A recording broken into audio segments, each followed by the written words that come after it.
Malaysia অবস্থানরত প্রবাসী বাংলাদেশিরা আগামী ডিসেম্বর পর্যন্ত সময় পেয়েছেন। এ সময়ের মধ্যে তাদেরকে গ্রেফতার বা হয়রানি করা হবে না বলে দূতাবাস কর্তৃপক্ষ জানিয়েছে। গত 30 জুন থেকে এ পর্যন্ত ব্যাপক পুলিশের সাঁড়াশি অভিযানে প্রায় 1,500-এরও অধিক বাংলাদেশিকে গ্রেফতার করা হয়। এ পটভূমিতে বাংলাদেশ ও মালয়েশিয়ার মধ্যে একাধিক বৈঠক অনুষ্ঠিত হয়েছে। এসব বৈঠকে অবৈধ বাংলাদেশিদের গ্রেফতার না করার সিদ্ধান্ত নেওয়া হয়। এ বিষয়ে মঙ্গলবার বিকেলে দূতাবাসের হল রুমে এক সংবাদ সম্মেলন আয়োজন করেন মালয়েশিয়ান হাইকমিশনার। আয়োজিত সংবাদ সম্মেলনে হাইকমিশনার মোহাম্মদ শহীদুল ইসলাম বলেন, মালয়েশীয় কর্তৃপক্ষের সঙ্গে অবৈধ বাংলাদেশিদের ভাগ্য নিয়ে সমঝোতার চেষ্টা চলছে। আপাতত 5 মাস সময় পাওয়া গেছে। এ সময়ের মধ্যে তাদের সঙ্গে আরও বৈঠক হবে।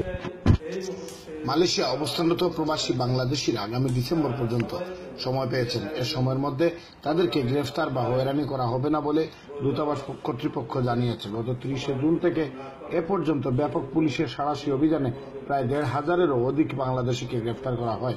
এ পটভূমিতে বাংলাদেশ ও মালয়েশিয়ার মধ্যে একাধিক বৈঠক অনুষ্ঠিত হয়েছে। এসব বৈঠকে অবৈধ বাংলাদেশিদের গ্রেফতার না করার সিদ্ধান্ত নেওয়া হয়। এ বিষয়ে মঙ্গলবার বিকেলে দূতাবাসের হল রুমে এক সংবাদ সম্মেলন আয়োজন করেন মালয়েশিয়ান হাইকমিশনার।